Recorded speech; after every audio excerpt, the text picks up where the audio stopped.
শুভ সন্ধ্যা। Share বাজারের মূল খবর ডেইলি মার্কেট আপডেটে আপনাদের স্বাগতম।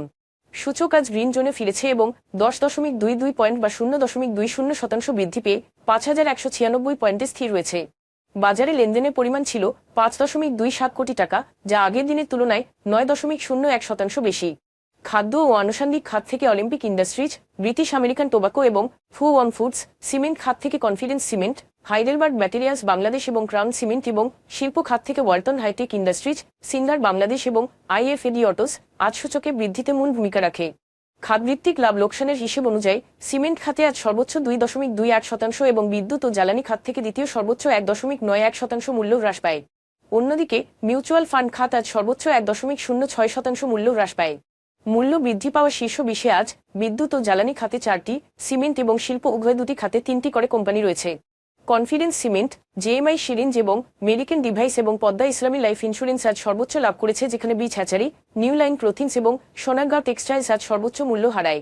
ঢাকা স্টক এক্সচেঞ্জ পিএলসি কর্তৃক পরিদর্শনের সময় নিউ লাইন ক্লথিংসের কারখানা বন্ধ পাওয়ায় তাদের শেয়ারের মূল্য আজ হ্রাস পেয়েছে।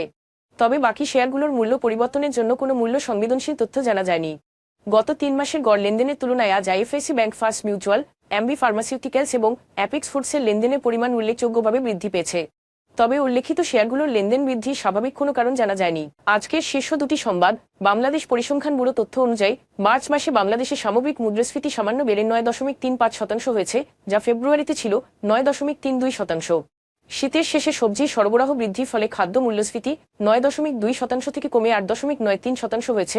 তবে ঈদের সময় চাহিদা বৃদ্ধি এবং চলমান সরবরাহ ঘাটতির কারণে খাদ্য বহির্ভূত মুদ্রাস্ফীতি 9.38% থেকে বেড়ে 9.70% হয়েছে।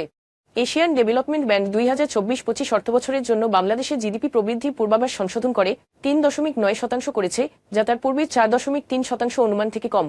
রাজনৈতিক অস্থিরতা, প্রাকৃতিক দুর্যোগ, শ্রমিকদের বিক্ষোভের কারণে কারখানায় বিঘ্ন এবং উচ্চ মুদ্রাস্ফীতির মতো কারণগুলি চাহিদা এবং সামগ্রিক প্রবৃদ্ধিকে হ্রাস করেছে।